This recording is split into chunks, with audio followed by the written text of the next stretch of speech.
Bonjour Laurent Berger. Bonjour. Merci beaucoup Laurent Berger d'avoir accepté notre invitation. Je vais peut-être commencer par expliquer comment on va procéder.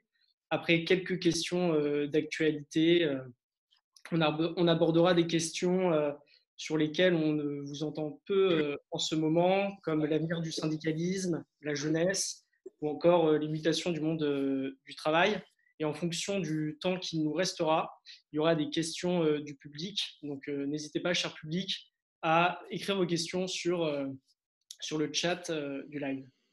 Laurent Berger, pouvez-vous nous expliquer en 2-3 minutes, avant de passer aux questions, ce que vous faites, le rôle des syndicats en France et votre confédération à laquelle vous appartenez, la CFDT?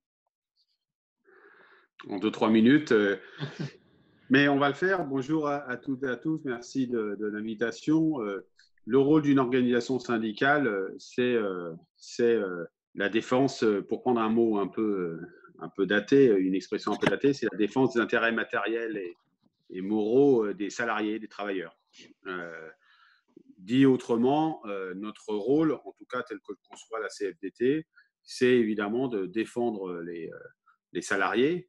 Et quand je dis les défendre, c'est pas forcément considérer qu'ils ont tous des problèmes, mais c'est de faire en sorte que le travail soit pas un élément oublié dans l'économie. C'est un des éléments de richesse du système économique, et donc il est exercé par des femmes et des hommes qui s'appellent les salariés, ou même qu'on peut appeler travailleurs. C'est comme ça qu'on les appelle au niveau européen, parce que ce n'est pas forcément tous des salariés, ça peut aussi être des travailleurs indépendants.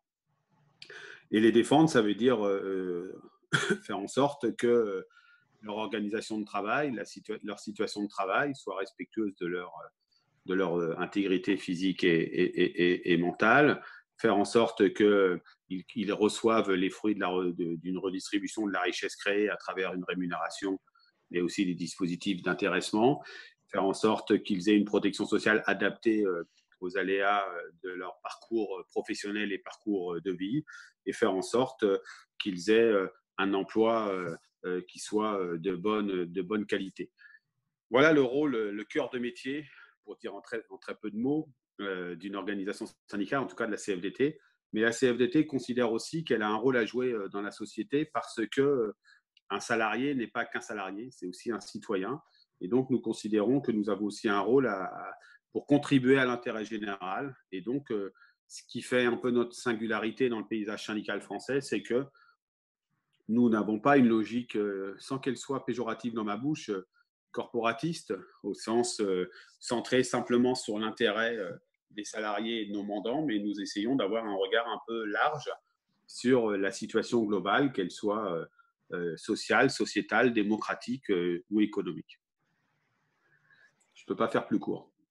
Merci beaucoup Laurent Berger, et je suppose que cela se fait dans le dialogue social. La crise a mis en lumière de formidables mouvements de solidarité et de cohésion, notamment dans le monde du travail. On a vu de grands groupes, LVMH, PSA, Valeo, Air Liquide, mais aussi des PME avec des initiatives locales. Chacun a aidé avec ses moyens à combattre ce virus. On vous a vu, vous aussi, les syndicats et les organisations patronales. Vous êtes assis autour de la table pour prendre des décisions communes. Et aujourd'hui, à l'heure du déconfinement, au retour de nos libertés, de certaines de nos libertés individuelles, on a l'impression que cette unité s'efface et que les tensions réapparaissent. Êtes-vous optimiste, Laurent Berger, quant à la tenue d'un dialogue social constructif nécessaire à la reconstruction de notre pays? Je crois que cette période, elle a été évidemment, elle est singulière, très angoissante et sans doute très dangereuse à bien des égards. Mais et donc, dans ce moment-là, il faut faire preuve de responsabilité. Mais vous savez, ce n'est pas nouveau. La CFDT a toujours considéré que si on voulait défendre les salariés, en tout cas faire valoir leurs intérêts, la question économique n'était pas une question subsidiaire pour nous. tout comme il y avait nécessité de passer un certain nombre de compromis, parce que la particularité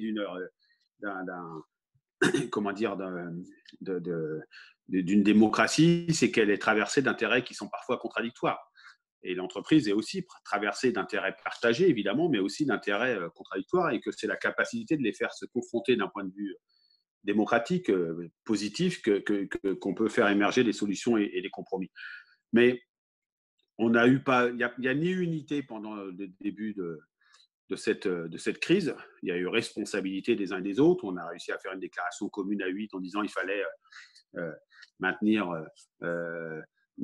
l'activité économique, mais surtout, il fallait la santé des salariés. Et puis après, nous, c'est vrai qu'on s'est engagé sur le protocole de déconfinement, le protocole de reprise d'activité, pour donner quelques règles globales aux entreprises dans un document qu'on a signé avec le MEDEF et la CFTC. Il n'y a pas, depuis, on continue de discuter. Il n'y a pas de problème. Si j'ai avancé un peu mon intervention auprès de vous, c'est qu'on se retrouve tout à l'heure avec la ministre du Travail, les organisations syndicales et patronales pour échanger, notamment sur les questions d'emploi. Moi, je suis ni pour de l'affrontement stérile, et je crois que ça nous emmènera dans le mur, cette logique de gagnant, camp contre camp pour essayer qu'il y ait un gagnant et un perdant, ni pour la logique du consensus, qui serait, il faudrait qu'on soit toujours d'accord sur un minimum commun. Je suis pour la logique du compromis, et ça nécessite qu'on se dise les choses. Et dans ce qui va se passer, dans ce qui va arriver, qui malheureusement, je le crains, va être très compliqué sur la question de l'emploi, la question économique, mais aussi la question sociale, plus globalement, qui peut être compliqué sur la question démocratique, on aura besoin que notre société sache faire émerger des compromis. Et pour ça, on a besoin d'acteurs sociaux organisés. Et ces acteurs sociaux organisés dans le monde du travail, c'est les organisations syndicales, les organisations patronales. Les organisations patronales, tant pis si ça choque certains, ne sont pas des ennemis pour la CFDT. Et elles sont absolument nécessaires pour qu'on puisse confronter des points de vue et des approches qui sont évidemment différentes en certains points. Et donc, dans la reprise, il va falloir qu'on puisse discuter.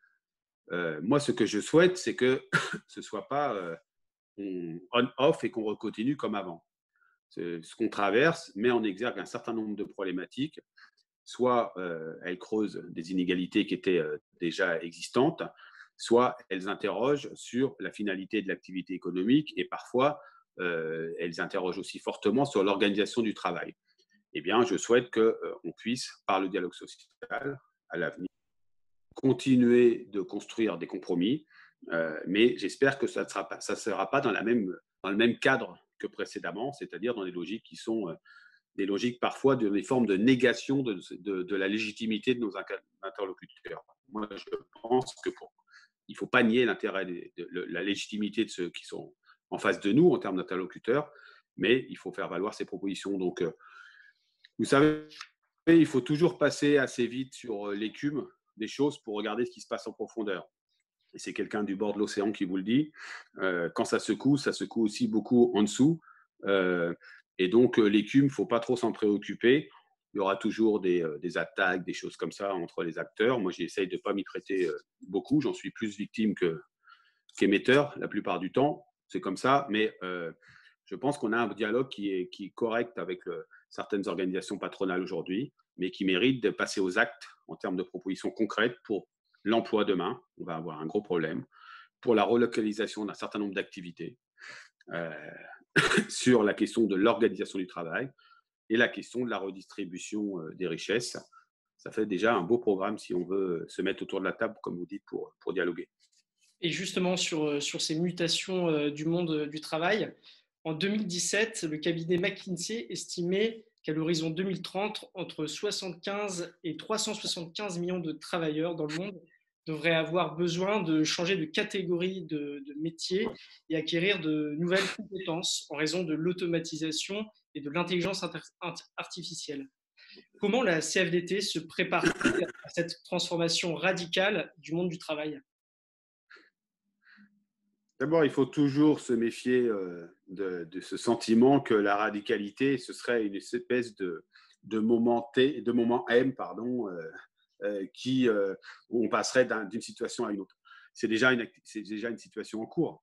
On a malheureusement pour moi pas la chance d'être de la même génération. Et déjà, moi, quand je suis arrivé sur le marché du travail, je vous dis, ça fait quand même quelques années, on disait que contrairement à nos parents, on n'exercerait pas des métiers toute notre vie dans la même activité. Et c'est ce qui est en train de se passer pour ma génération déjà, par rapport à la génération précédente. Maintenant, on le disait, on ne sera pas toujours dans la même entreprise, mais on considérait que c'était plutôt autour du même métier ou du même corpus de métiers. Là, maintenant, c'est de dire que ce ne sera pas forcément autour du même métier. La notion même de métier, elle va évoluer. Comment on y répond? Tout simplement parce qu'il y a la logique de métier, de ne pas faire le même métier, il y a aussi la logique de statut. Ça ne sera pas toujours avec le même statut. On va passer, beaucoup de gens vont passer dans des statuts différents au long de leur carrière. Sur la logique métier, c'est la logique de formation professionnelle et de formation tout au long de la vie qui va compter. Moi, je crois que l'économie européenne, vous savez que je suis le président de la Confédération européenne des syndicats, donc j'ai souvent un regard européen, l'économie européenne ne sera performante qu'à plusieurs conditions, et parmi ces conditions, il y a la logique de compétences. Il y a la logique de montée en compétences et d'accompagnement des travailleurs, quels qu'ils soient, salariés ou indépendants, tout au long de leur carrière en termes de formation. Et quand je dis formation, ça peut prendre de multiples formes. Et donc, je crois que la meilleure réponse à apporter, c'est celle-ci. La meilleure réponse à apporter à un monde du travail qui bouge et des métiers qui vont bouger, c'est de faire en sorte que la formation initiale soit la plus élevée possible pour des cohortes de population.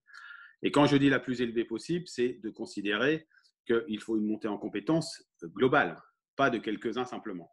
On aura besoin de gens de plus en plus formés demain, mais de plus en plus formés, ça ne veut pas dire forcément tel qu'on l'entend aujourd'hui. Ça peut être aussi dans des métiers qui sont peu attractifs aujourd'hui et qu'il faudra rendre beaucoup plus attractifs.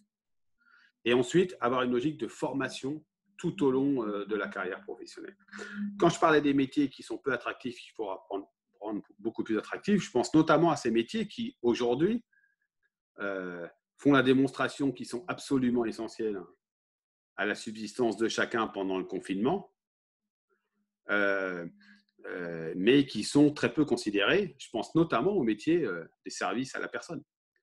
Je pense que demain, on va sans doute, en tout cas ce qu'on est en train de traverser aujourd'hui, va sans doute réinterroger notre échelle de valeur concernant notamment certains secteurs professionnels qui étaient jusqu'alors peu considérés. Et donc, je crois que le monde du travail demain, et c'était ce que disait le cabinet en question, risque d'être coupé un peu en deux, enfin risquait d'être coupé en deux jusqu'à aujourd'hui, c'est-à-dire les métiers à très forte valeur ajoutée et qui se déploieront dans une économie mondialisée, et les métiers de service qui seront peu reconnus et peu valorisés. Et entre deux, pas grand-chose. Alors qu'aujourd'hui, entre deux, on le sait, il y a tout un tas de fonctions qui visent à évoluer, sinon à disparaître, en tout cas à se transformer. Eh bien, je crois que demain, il faut qu'on n'accepte pas cette dichotomie du monde du travail. Il faut qu'on construise au contraire les passerelles et qu'on reconsidère des métiers qui jusqu'alors nous paraissaient bien subalternes. Ce n'était pas mon cas, mais c'était un cas quand même assez partagé dans la population et qui aujourd'hui se révèlent quand même extrêmement importants. Je prends un exemple tout bête. C'est, vous savez, dans la vie, il y a plein de choses extrêmement importantes, mais ses enfants et ses parents, c'est quand même, pour une majorité de la population, extrêmement important. Considérer qu'on peut confier ses parents à du personnel qui n'a pas toujours les bonnes conditions pour travailler et sur lesquels on n'investit pas toujours, je pense que ce qu'on vient de traverser va nous faire réfléchir à ça. Merci beaucoup, Laurent Berger. J'aimerais maintenant, avec le peu de temps qui nous reste, aborder des questions sur lesquelles vous êtes peu exprimé dans les médias, notamment sur l'avenir du syndicalisme et sur la jeunesse. En novembre 2017, dans une interview à Libération, vous dites « Je suis persuadé que le syndicalisme est mortel. Ce qui est arrivé aux partis politiques traditionnels peut arriver aux syndicats. » Un an plus tard, éclate le mouvement des Gilets jaunes qui s'accompagne d'une profonde crise de la représentation. Les partis politiques, les médias ainsi que les corps intermédiaires, dont les syndicats en font partie, sont remis en cause.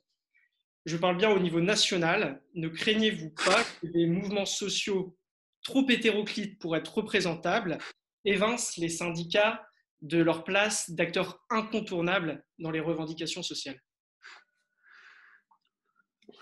D'abord, j'ai dit que le syndicalisme était mortel. Ça avait une double vocation. D'expliquer que si le syndicalisme consistait à maintenir l'image d'Épinal qui était celle qui était véhiculée et qui était parfois jusqu'à la caricature, mais parce que ça revêtait une part de vérité, c'est-à-dire un homme plutôt âgé, jamais content et tout le temps en colère, il n'avait pas d'avenir. Mais c'était donc déjà pour dire qu'il fallait casser cette image. Que le syndicalisme, c'était simplement pour dire quand ça n'allait pas. C'était aussi dans une capacité de proposition. L'autre vertu, c'était de cette déclaration, c'était de mettre un peu un coup de pied dans la fourmilière en expliquant qu'il fallait se remuer un peu parce que si le syndicalisme voulait continuer à exister, il lui faut plusieurs conditions, parmi lesquelles faire la preuve chaque jour de l'utilité auprès des salariés. Et cette preuve de l'utilité auprès des salariés, elle est faite dans chaque entreprise où on est présent. Et dans cette période particulière qu'on a traversée, je peux vous assurer qu'on a fait la démonstration que par les remontées qu'on a faites auprès du ministère du Travail, du ministère de l'Économie, sur un certain nombre de réalités vécues, on a permis de combler les trous dans la raquette de notre système de protection sociale pour qu'un certain nombre de salariés, de travailleurs, parce qu'il y a aussi des indépendants, soient mieux couverts pendant cette période difficile. C'est un exemple parmi d'autres, mais je crois qu'il faut que le syndicalisme, il a aussi à faire la démonstration de toute son utilité, parce que c'est frappant de voir que partout où on n'est pas présent, les salariés ont souvent des situations qui sont moins positives que là où on est présent. Le deuxième, c'est qu'il faut qu'on s'oriente vers un syndicalisme de service. Ce que font un certain nombre de nos camarades européens, ça veut dire la capacité à répondre très concrètement aux situations et aux questions que traversent, que vivent les salariés. Durant cette crise, par exemple, on a répondu à des milliers et des milliers de mails à travers une boîte d'information, une boîte mail d'information qu'on a ouverte et à travers une foire aux questions qu'on a installée. Et on voit combien les salariés sont en demande de cette information. Il faut ensuite qu'on crée cette capacité d'accompagnement des salariés sur l'ensemble de leurs préoccupations. Et leurs préoccupations, ce n'est pas simplement leur contrat de travail, c'est aussi la question de l'accès à la formation professionnelle, justement, c'est la question d'évolution de leur protection sociale, c'est de la négociation d'un certain nombre d'accords ayant trait à leur prévoyance, etc., à leur intéressement. Donc, ça veut dire que la fonction identifiée dans la population d'un syndicalisme qui est le porte-voix des problèmes rencontrés dans le monde du travail, c'est une fonction essentielle, mais il y en a bien d'autres à côté, qui est la fonction de construction du droit, la fonction de proposition et d'évolution de propositions, enfin d'évolution de situation par des propositions concrètes. C'est la fonction de négociation, de compromis dont je parlais tout à l'heure. Et puis, c'est aussi une capacité à avoir une vision un peu globale du monde du travail, de la situation économique jusqu'à la situation micro de chaque salarié sur son poste de travail. La CFDT, elle est devenue première organisation syndicale depuis que j'ai dit ça, tout confondu dans le public et dans le privé. Et on annoncera jeudi, c'est un petit scoop, que notre nombre d'adhérents en 2019 a augmenté par rapport à l'année précédente. Donc, bien sûr que des mouvements spontanés peuvent naître, ils ont leur part de légitimité, souvent sur la colère. Souvent, ils font la démonstration que les acteurs organisés n'ont pas su relayer cette colère.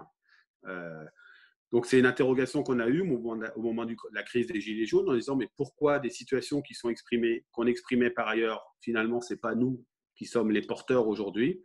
Il y avait aussi dans la crise des Gilets jaunes des fondements parfois idéologiques de certains, en tout cas, que nous ne partagions pas. Donc, je ne vais pas m'excuser de ne pas avoir relayé des choses qu'on ne partage pas. Mais c'est vrai que ça interroge sur la fonction cri du peuple, c'était une expression qui était d'un de mes prédécesseurs il y a longtemps, qui expliquait que le syndicalisme devait avoir cette fonction-là aussi. Bah, celle-là, on ne l'a pas eu à ce moment-là. Mais j'invite à regarder deux choses. C'est d'abord l'absence d'organisation collective des Gilets jaunes, ce qu'elle a produit. Elle a produit qu'il n'y a eu aucune validation d'un certain nombre d'avancées obtenues auprès du gouvernement. Personne ne s'en est jamais finalement réclamé comme l'ayant obtenu, ce qui pose un problème quand on pose des revendications comme ça avait été fait. Deuxièmement, il n'y a eu aucune organisation sur le long terme. Et le syndicalisme, il a aussi cette vertu, c'est qu'il est aussi garant du temps long. Et puis, j'invite deuxièmement à s'interroger, c'est quoi le rôle des corps intermédiaires? Et pas simplement du syndicalisme, des organisations patronales, des associations, etc. C'est d'abord de regrouper des personnes dans un champ donné autour d'intérêts partagés ou d'une vision ou de valeurs partagées. Pas simplement autour d'une colère, autour d'une construction collective, de ce qu'on veut ensemble. Le deuxième élément, ça sert à faire des propositions, à réfléchir en commun, à faire jouer l'intelligence collective. Et donc à parler évidemment aux tripes, au cœur, mais aussi à la tête de ses membres, c'est-à-dire à faire des propositions, à construire. Ça sert à hiérarchiser les propositions, à faire en sorte qu'il y ait des propositions qui prennent le pas sur d'autres parce qu'elles nous semblent prioritaires, etc. Ce qu'on n'a pas vu au moment de la crise des Gilets jaunes, avec des choses qui avaient qui étaient pourtant d'importance différente. Et puis, ça sert aussi à s'engager, à acter des compromis, à s'engager. À dire, ben voilà, on a porté cette proposition, elle est obtenue. Et ça paraît totalement anodin, mais c'est extrêmement important dans la démocratie. C'est extrêmement important dans une démocratie de montrer que le fait de s'organiser collectivement, ça fait avancer des choses. Parce qu'autrement, on va désespérer la terre entière. Et si on désespère la terre entière en disant on réclame, on revendique, mais on n'obtient jamais rien, je suis désolé, ça pose un risque démocratique à terme. Donc, je pense que le syndicalisme, pour répondre brièvement, pour finir brièvement, ça reste totalement d'actualité, mais qu'il a une responsabilité de se repenser. Et c'est exactement ce qu'est en train de faire la CFDT depuis maintenant une petite dizaine d'années, avec le succès qu'on connaît, c'est-à-dire on augmente notre nombre d'adhérents et on gagne aux élections professionnelles parce que les salariés attendent de nous j'aime pas ce mot, donc je dirais pas pragmatique, ce regard lucide sur la réalité et cette ambition de transformation de cette réalité. Merci Laurent Berger. Donc, dans le monde du travail, on a bien sûr des salariés, mais on a aussi des indépendants, des employés précaires qui étaient qui étaient en proportion quand même assez importante dans le mouvement des Gilets jaunes. Comment la CFDT peut-elle mieux porter les intérêts de pans entiers de la population, considérés souvent comme des airs syndicaux? D'abord, vous dire que je m'inscris en faux sur l'idée que les salariés en situation de précarité ou les salariés les moins bien dotés seraient des formes de déserts syndicaux. Vous savez que, ou peut-être pas, que une des premières fédérations de la CFDT, c'est la Fédération des services. Cette fédération à laquelle moi-même j'appartiens d'ailleurs, qui est une fédération qui regroupe les employés de la grande distribution. Vous savez, ceux qui sont actuellement en seconde ligne, comme disent certains. Les travailleurs du nettoyage, les travailleurs de la restauration et de l'hôtellerie, et les travailleurs de la sécurité. Donc, tous ces travailleurs qui, on peut le dire, travaillent dans des secteurs plutôt peu favorisés en termes de droits sociaux et en termes en termes de rémunération, de reconnaissance, etc. Donc, pour vous dire qu'on les organise, et c'est des secteurs où évidemment la précarité est extrêmement importante. Donc, je ne crois pas que le syndicalisme est parmi cette fédération, il y a aussi des intérimaires. Donc, je ne crois pas que le syndicalisme soit absent de ces terrains-là, il est insuffisamment présent. Ça, c'est vrai, vous avez totalement raison. Comment on répond à ça? C'est clairement en s'accrochant aux demandes des salariés, aux aspirations des salariés.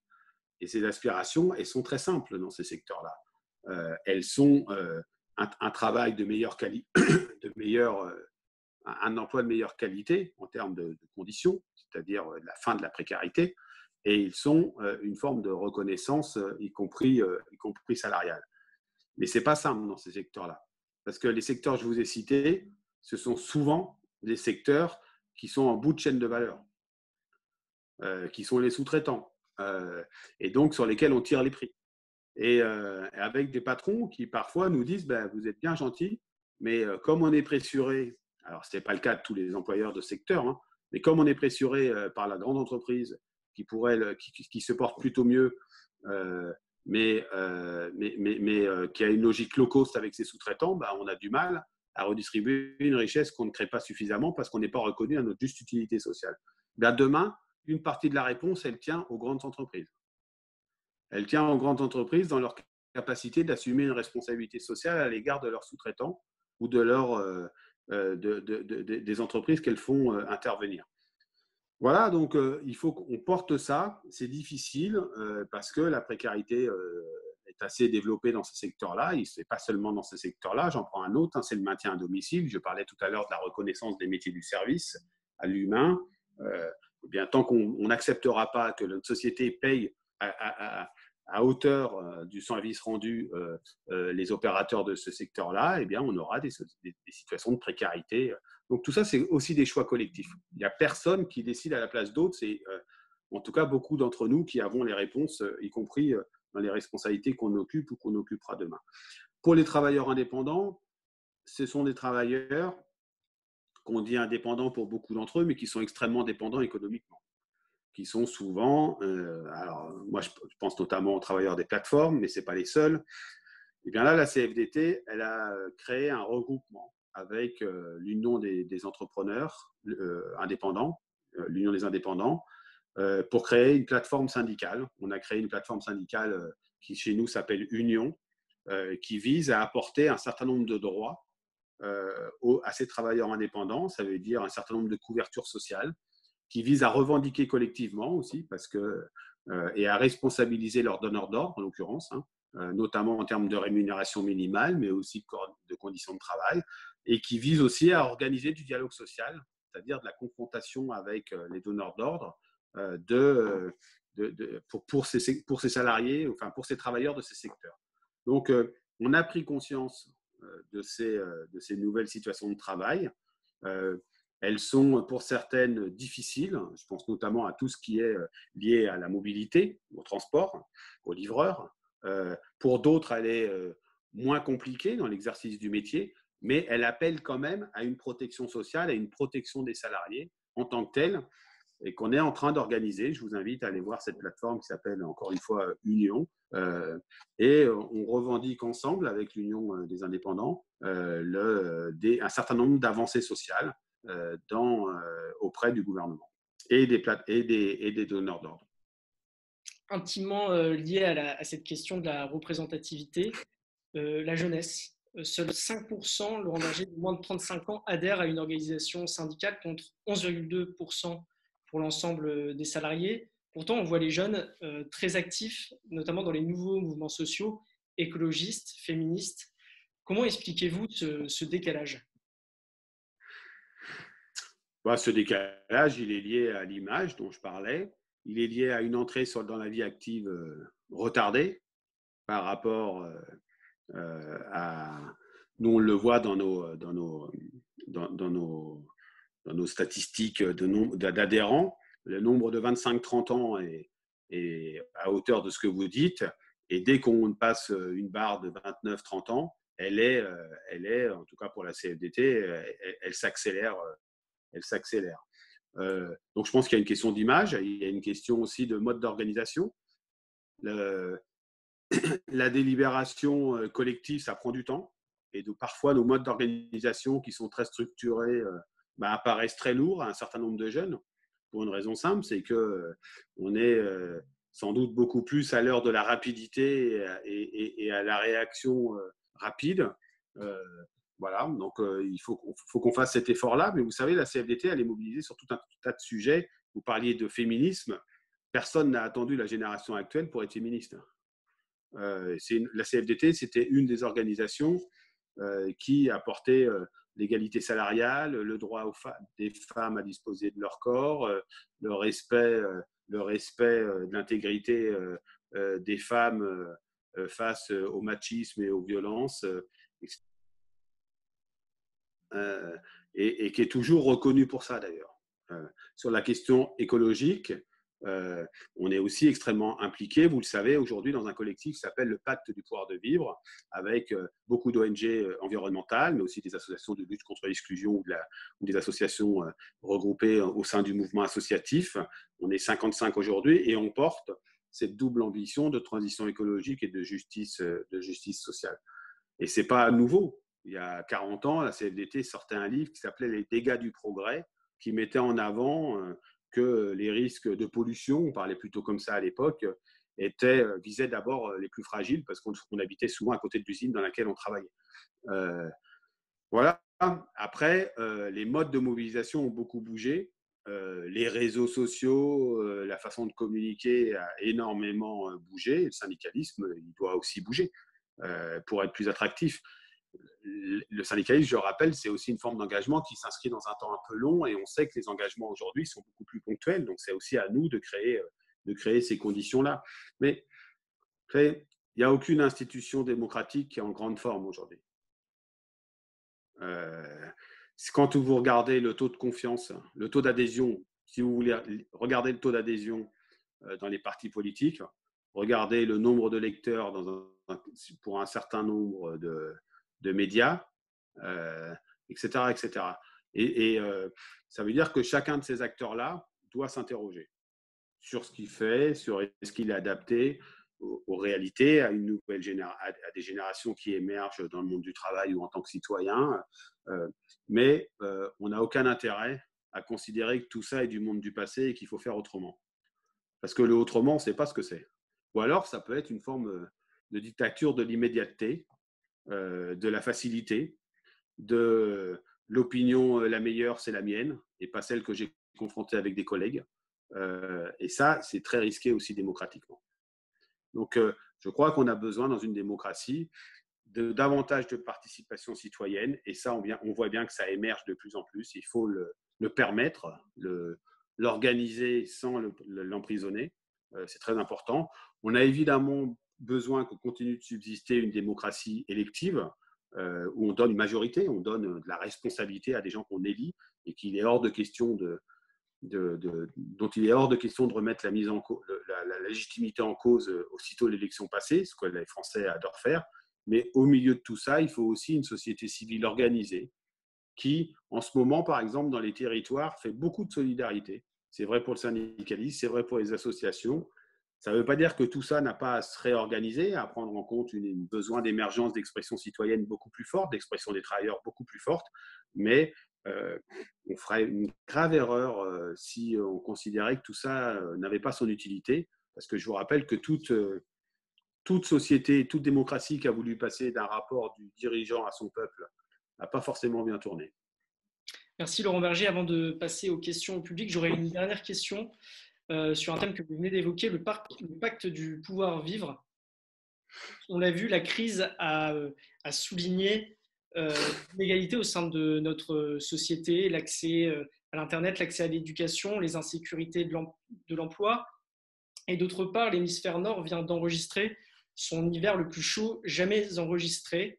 Vous avez sorti il y a un peu plus d'un an, en mars 2019, avec Nicolas Hulot et 50 ONG et d'autres syndicats, le pacte du pouvoir de vivre, 66 propositions écologiques et solidaires.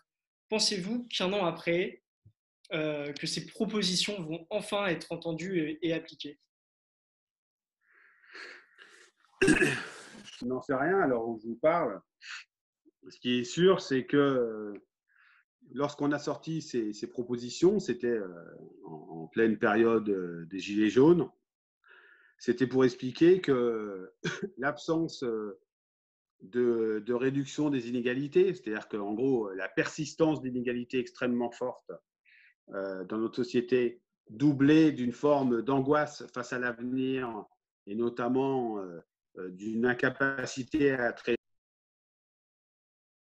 climatique, écologique qui dont les Français avaient de plus en plus conscience, mais ne voyaient pas comment on allait les traiter, générait un fort risque démocratique.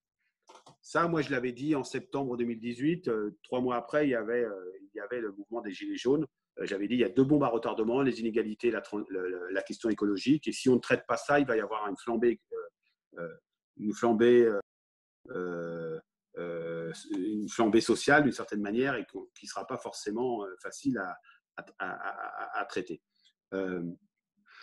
On a continué à faire nos propositions. On a fait ces 66 propositions qui allient la transition écologique avec de la justice sociale, avec une économie beaucoup plus résiliente, beaucoup plus performante économiquement, certes, mais socialement et écologiquement aussi, etc. Et puis, il y a eu cette crise du coronavirus. Maintenant, on a un choix. Le choix, il est relativement simple. C'est de ne pas se laisser emprisonner. De ne pas se laisser emprisonner entre 2 options. L'option qui consisterait à dire tout ça est un phénomène accidentel, et puis on va repartir comme avant. On va appuyer sur on, et puis on va reconstruire ce qui a été mis à mal par cette période. C'est-à-dire, on va refaire partir une économie et des entreprises trop financiarisées au détriment de leur raison d'être et de leur responsabilité sociale et environnementale. On va faire repartir des logiques seulement budgétaires. Et il faut avoir des logiques budgétaires dans bien des domaines, mais qui font qu'on considère un certain nombre de nos services publics comme finalement des lignes budgétaires plutôt que de les considérer comme des richesses. Et on voit bien combien aujourd'hui nos systèmes de protection sociale ou notre système de santé est quand même beaucoup plus performant que ce qui peut se passer notamment outre-Atlantique. Et puis, voilà, etc., etc. Et en fait, on repart un peu business as usual, comme si il ne s'était rien passé. C'est un premier risque. Il y a un deuxième risque, c'est ceux qui vont vous vendre demain, le jour d'après, comme étant le grand soir. Il n'y aura pas de jour d'après, ça n'existe pas. Le jour d'après, c'est demain. Celui d'après, c'est après-demain. Mais les choses vont pas être, on va pas faire reset et repartir de zéro et tout reconstruire. Ce dont il est question pour nous, c'est de se redéfinir de nouveaux indicateurs de progrès. Trop longtemps, on a été dicté par le seul indicateur de la croissance économique. Je vous le dis comme syndicaliste, c'est un indicateur important. Mais ça ne peut pas être le seul indicateur qui guide un pacte social et un pacte républicain dans notre pays. La question du niveau de santé et de la performance de notre système de santé en est un autre. La question de l'attaque ou pas de la biodiversité en est un autre. La question du niveau de pauvreté dans une société en est un autre. La question du climat social en est un autre, etc., etc. Et ces indicateurs, on ne les invente pas, ils existent. Le Parlement doit même tous les ans se prononcer sur ces indicateurs, normalement, ce qu'il ne fait malheureusement pas. Et donc, moi, je crois que la voie à suivre demain, c'est de se redire ce qu'on veut faire ensemble. Et ce qu'on veut faire ensemble, ce n'est pas la promesse d'un lendemain merveilleux et tout rose, mais c'est un chemin qu'on doit emprunter pour essayer de faire se concilier la justice sociale, la réduction des inégalités. Moi, je fais encore partie de ceux qui pensent qu'une société se grandit quand elle se préoccupe en priorité de ceux qui sont le plus en difficulté. Et de l'autre côté, prendre conscience que le danger qui est devant nous est un danger écologique qui va poser un grave problème de santé publique. Et je dis ça, ce n'est pas le seul problème qu'il va poser, mais je dis ça pour dire que si on est capable, pour un virus, pour préserver de nombreuses vies, 62 000, d'après ce que nous disent les spécialistes aujourd'hui en France, 62 000 vies, de mettre à l'arrêt notre système économique, ou quasi à l'arrêt, pourquoi ne sommes-nous pas capables, non pas de le mettre à l'arrêt, mais de le réorienter progressivement, avec volontarisme, mais sans brutalité, vers la transition écologique. Moi, je crois que c'est ça, ce chemin-là qu'il faut emprunter demain. Ça nécessitera qu'on fasse 3 choses assez simples. Le premier, c'est que d'abord, on se mette d'accord assez vite sur ce que cette crise nous a enseigné. Nous a enseigné sur la question sociale, sur la question économique, sur la question sociétale et sur la question démocratique. Et il faudra aussi regarder ce que cette crise nous dit de l'Europe et de l'état de la mondialisation. Ensuite, une fois ce diagnostic, et ça ne prend pas des mois, posé sur ce que cette crise nous enseigne, il faudra qu'on soit d'accord de se définir c'est quoi les grands principes sur lesquels nous devons reconstruire ou consolider notre pacte républicain. Et je viens de vous dire ce qu'ils sont de mon point de vue. Et le troisième élément, c'est qu'il faudra se doter d'une gouvernance démocratique, citoyenne, d'une certaine manière. Il faudra faire émerger des projets territoriaux, une volonté de suivi dans les territoires sur les questions d'emploi, de travail, mais aussi les solidarités, etc. Mais il faudra se doter d'une gouvernance opérationnelle, donc un peu technique, technocratique, mais ce n'est pas un gros mot, pour se dire, voilà, est-ce que dans les principes qu'on s'est définis et le chemin qu'on a défini, quelles sont les mesures qu'il faut prendre et lesquelles rentrent dedans et lesquelles ne rentrent pas dedans et qu'il faut sans doute laisser de côté. Je crois qu'on a, par les aléas de l'histoire et d'un virus, l'opportunité qu'on ne pensait pas avoir de se réinterroger maintenant là-dessus. Peut-être ça ne se fera pas. Je pense que si ça ne se fait pas, on aura loupé une occasion historique et on va partir vers de graves problèmes économiques, ça on le sait, mais sans doute des problèmes sociaux très très importants parce que je pense que ce qui manque aujourd'hui beaucoup, c'est la vision d'un cap, d'une ambition, d'un projet finalement. Et c'est ça dont qu'il est question de reconstruire. Et j'espère que le gouvernement va se saisir des propositions que nous faisons avec le pacte du pouvoir de vivre pour aller dans ce sens. Merci Laurent Berger. On va passer aux questions du public. Je regarde le chat. Suite à la crise, pensez-vous qu'il faille relocaliser les usines en France? Est-ce possible?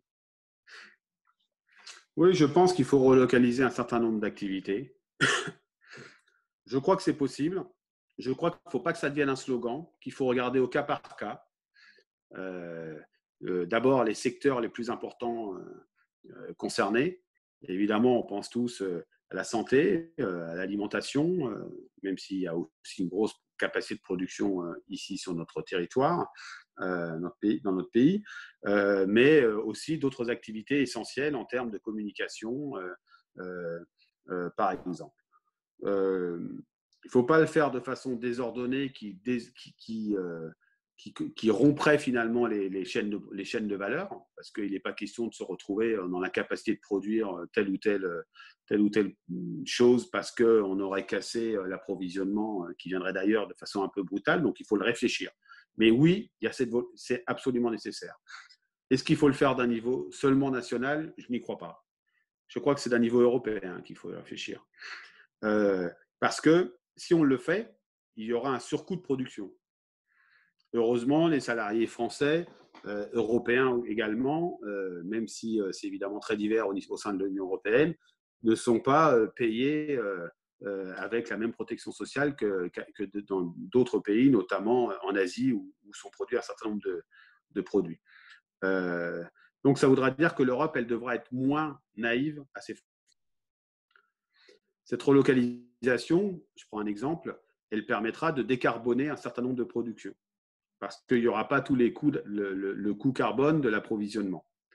Eh bien, ça n'a de sens de le faire que si on est capable, à la frontière de l'Europe, d'exiger un coût carbone pour les produits qui viendraient d'ailleurs, une taxe carbone. Donc, il va falloir le penser dans une pas simplement en disant on reproduit chez nous et tout ira bien, mais dans une logique de quelle redéfinition du commerce international et quelle capacité à l'Europe de se doter de règles qui régulent ce commerce international. Donc, si on veut que ça marche, il faut sortir du slogan pour essayer de regarder tous les effets de bord que ça peut produire, positifs ou négatifs, et qu'on soit capable d'y répondre en ayant sans doute une action européenne beaucoup plus forte et notamment, encore une fois, de contrôle des produits.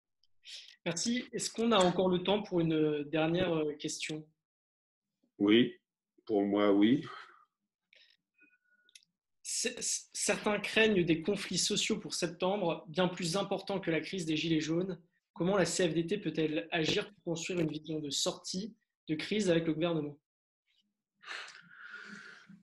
Ben, la CFDT peut agir en faisant les propositions que je viens brièvement de vous exposer. Et nous avons demandé au gouvernement de faire, sans doute, parce qu'on est encore dans la crise sanitaire, mais sans doute à l'horizon de la fin de l'été, en prenant le temps de construire une conférence écologique et sociale, économique, écologique et sociale, pour interroger c'est quoi le modèle de développement qu'on veut construire demain ou comment on veut agir sur celui qui existe aujourd'hui pour faire en sorte de le réorienter vers les ambitions que je viens de vous exposer.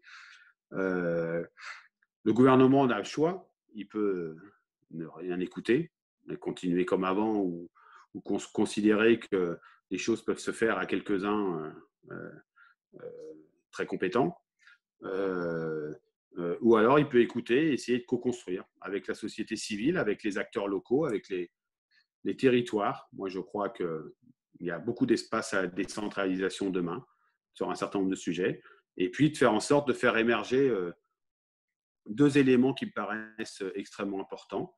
Le droit à l'initiative territoriale, pousser à ce que des actions et de solidarité, mais aussi de stratégie économique se mènent au plus près des réalités. Moi, je viens d'une ville, Saint-Nazaire, où la stratégie des sous-traitants de la construction navale, à travers un certain nombre de constructions de clusters, a été extrêmement performante. Ce n'est pas venu de l'État, c'est venu de l'initiative des acteurs. Donc, je crois beaucoup à cette initiative locale. Et puis, le deuxième point, ça veut dire qu'il faut se laisser le droit à l'expérimentation. Il faut innover. Moi, je crois beaucoup que l'avenir, il est à la recherche et l'innovation, sur la question technologique, sur la question de santé, évidemment, mais aussi sur les questions sociales. Je pense qu'il faut se donner la possibilité d'inventer, loin des postures traditionnelles, ce que doit être l'équilibre économique, social, environnemental. Il n'y aura pas de règle à calcul pour le calculer.